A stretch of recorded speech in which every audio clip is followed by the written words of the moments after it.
তোমার তো আমার বাপের বাড়ি কাউকে কিছু দিলেই তখন আর হাত থেকে জলও গড়ায় না। খাও খাও, শান্তি করে খাও। মাঝে মাঝে আমার কি মনে হয় জানো তো, যে আমি যতক্ষণ টাকা ইনকাম করতে পারবো এই সংসারে আমার ততক্ষণই গুরুত্ব আছে।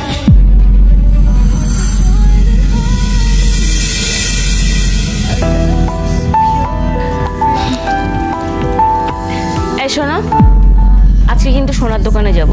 সামনের রবিবারই অন্নপ্রাশন, বেবি আংটিটা আজকে কিনে রাখতে হবে। সব একবারেই আসে মানে কি বললে তুমি? কিছু বলিনি, আমি বেরোলাম। দাঁড়াও দাঁড়াও, বেরোলাম মানেটা কি?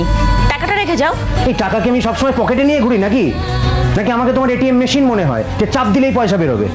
এইভাবে কথা বলছো কেন? ঠিকই বলেছি। খারাপটা কি বলেছি? তোমার মামার ছেলের অন্নপ্রাশন, এত দূরের একটা সম্পর্ক, সোনার আংটি দেওয়ার কি আছে? হ্যাঁ, তোমার তো আমার বাপের বাড়ি কাউকে কিছু দিলেই তখন আর হাত থেকে জলও গড়ায় না, তখন তোমার কাছে টাকা থাকে না। আর অন্নপ্রাশন তো বছর বছর আসে না, সেখানে আমি যাচ্ছি, আমার তো একটা মান সম্মান আছে। তোমার মান সম্মান না, তুমি ধুয়ে ধুয়ে খাও। যত সব। দোকানে গিয়ে আমাকে স্ক্যানার পাঠাবে, টাকা পাঠিয়ে দেবো।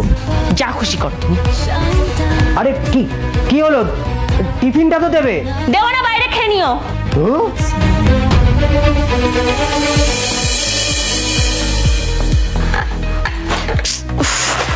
এই শোনো, এখান থেকে কচুরিটা নিয়ে গিয়ে খাও, এরপর তো ঠান্ডা বরফ হয়ে যাবে, খেতেও পারবে না।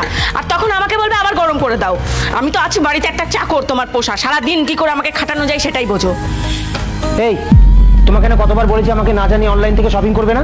অনলাইন থেকে এতগুলো টাকার শাড়ি অর্ডার করেছো কেন তুমি? এই তো কিছুদিন আগে তোমার মামার অন্নপ্রাশনে, দেখ কি বলছি আমি, তোমার মামার ছেলের অন্নপ্রাশনে বেবি আংটি দিলে, এতগুলো টাকা খরচ করলে, এখন এতগুলো টাকার শাড়ি কিনেছো। কি তোমার কি মনে হয় এটা কি বলো তো? আমি কি আম্বানি? ওগুলো না আমি আমার জন্য কিনিনি, কিনেছি তোমার দিদির জন্য। সামনে পয়লা বৈশাখ আসছে, দিতে হবে না? নাহলে তো আমাকেই বলবে যে সবসময় নিজেই কেনো। মন থেকে চুন কষলে তো সব আমারই দোষ, আমাকেই উদ্ধার করে ছেড়ে দাও। সেই তুমি আমার দিদির জন্য শাড়ি কিনে আমাকে উদ্ধার করেছো। আমি একটা মানুষ, টাকার গাছ নই যে নাড়া দিলেই পড়বে।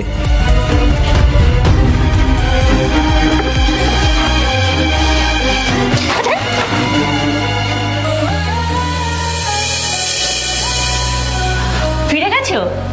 হ্যাঁ, ফিরে গেছি। বাড়িতে বেশ সুন্দর গন্ধ বেরোচ্ছে। কি রান্না হয়েছে? কি রান্না হয়েছে বলো তো? মনে তো হচ্ছে লুচি। একদম ঠিক ধরেছো। তুমি যাও, গিয়ে ফ্রেশ হয়ে নাও, আমি খাবারটা নিয়ে আসছি। যাও যাও যাও যাও।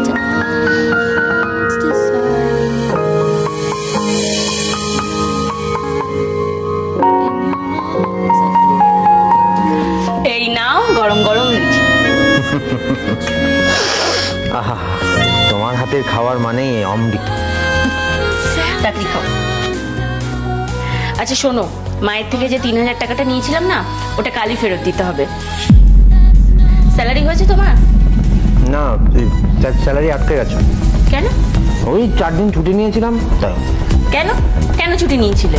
আরে ওই প্রচন্ড মাথায় যন্ত্রণা করছিল 2 দিন, আর ওই 2 দিন বৃষ্টি হয়েছিল, ঘুম পাচ্ছিল তাই যাইনি। মাথা ব্যথা আর ঘুমের জন্য ছুটি নেওয়ার কি আছে? আর এত ঘুম আসেই বা কোথা থেকে তোমার শরীরে? তুমি জানো না এই 3 দিন আমার সংসার চালাতে কত কষ্ট হবে? মাসের প্রথমে যদি স্যালারিটা না ঢোকে, আমি কি কষ্ট করে সংসারটা চালাই। ঠিক আছে, চলে আসবে। ওই তো 4 দিন এক্সট্রা কাজ করতে হবে, 4 দিন অ্যাডজাস্ট হয়ে গেলে টাকা দিয়ে দেবে। কেন তুমি ওই 4 দিনের টাকাটা মাইনাস করে টাকাটা নিতে পারলে না? বসকে বলতে পারতে 4 দিনের টাকা মাইনাস করে স্যালারিটা দিতে। আরে বাবা, আমি তো আর কোম্পানির মালিক নই। যে মালিক তার কথাতে হবে, তার কথাই তো আমায় শুনতে হবে। তুমি ওনাকে ঠিক করে বলোইনি? তুমি বাড়িতে বসে বসে জেনে গেলে, আমি বলিনি। না বলোনি। আরে ধুর, খেতে বসেও শান্তি নেই, খালি পয়সা পয়সা পয়সা পয়সা।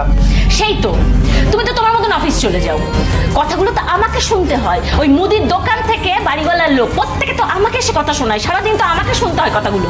পূজা, একটু শান্তিতে খেতে দাও তো। শান্তি করে খাবে না? না, খাও খাও, শান্তি করে খাও। আর শোনো, কাল থেকে বাড়ির ফোনটা সাথে করে নিয়ে যাবে। আমি কাউকে উত্তর দিতে পারবো না, প্রত্যেককে আমাকে তোমার জন্য কৈফিয়ত দিতে হয়।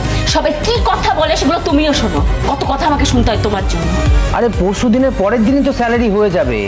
তা নাচো নাচো, এই 4 দিন ধরে সংসারটা যে কি করে চালাবো সেটা শুধু একমাত্র আমি জানি। খাও না, খাও, এনো খাও। তুমি খাও, আমার খিদে নেই। তো খিদে নেই তাহলে খাওয়াটা বেড়ে আনলে কেন? বেশ করেছি, তখন ইচ্ছা ছিল, এখন ইচ্ছা নেই। তুমি খাও, তুমি শান্তি করে খাও। শান্তি করে খেতে চাইছো না, তুমি খাও। আর না খেলে ফেলে দাও। আর শোনো, খাওয়ার পর নিজের বাসনটা নিজেই মেজে রাখবে। আমি তোমার চাকর নই যে তোমার বাসনও মাজবে।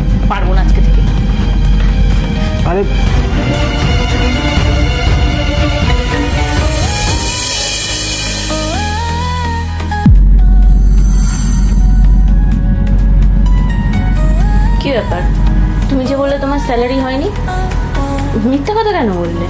মিথ্যে তো বলিনি, তোমাকে টেস্ট করছিলাম, দেখলাম তুমি ঠিক কি কি বলো।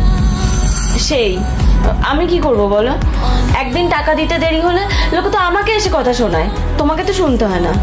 মানে আমি যতক্ষণ টাকা ইনকাম করে আনবো ততক্ষণ আমি ভালো, আর যখন টাকা ইনকাম করতে পারবো না তখন আমি খারাপ। পুরুষ মানুষ কি টাকা তৈরির মেশিন? হ্যাঁ, যে চাপ দিলেই টাকা বেরোবে?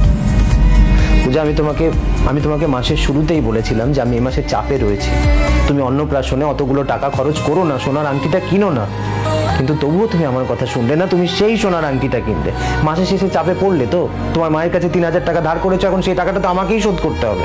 এই এক্সট্রা টাকাটা তো অন্য কেউ দেবে না। টাকাটা অনেক কষ্ট করে ইনকাম করতে হয়, সেটা তুমিও জানো।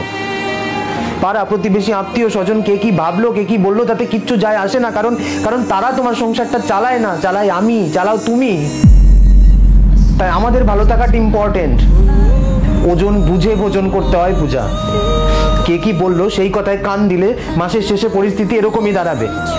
সরি, আমি অ্যাকচুয়ালি মাথাটা গরম হয়ে গেছিল, প্লিজ রাগ করো না।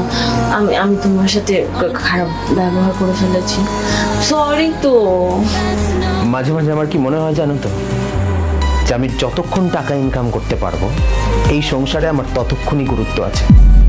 যখন আমি টাকা ইনকাম করতে পারবো না তখন এই সংসারে আমার কোনো গুরুত্ব থাকবে না। এই যে ভালোবেসে লুচিটা সামনে এনে দিচ্ছ, সেটা তখন দেবে না। বললাম তো ভুল হয়ে গেছে, কেন এরকম করছো? সরি। তুমি খেয়েছিলে পুরোটা? আমি খাবো না, আমি যা খাওয়ার ঠিক খেয়ে নিয়েছি। বলছি তো সরি, আর হবে না। আমি বুঝতে পারিনি, আসলে আমার মাথাটা গরম হয়ে গিয়েছিল হঠাৎ করে। এত কিছু চাপ তো আমাকে সহ্য করতে হয়, তুমি তো অফিসে থাকো, তোমাকে তো কেউ বলে না এগুলো। আচ্ছা আচ্ছা, সরি স্বর্ণ, প্লিজ প্লিজ ক্ষমা করে দাও। আসলে আমি সত্যি অনেক বাজে কথা বলে ফেলেছি, মুখে যা এসছে আমি তাই বলেছি। কথাগুলো তো আমাকে শুনতে হয়, তুমি তো থাকো না। আমি ভেবেছি কাল হয়তো আবার বাড়ির মালিক এসে আমাকে কথা শোনাবে। সরি স্বর্ণ, আর রাগ করে দেবো না প্লিজ।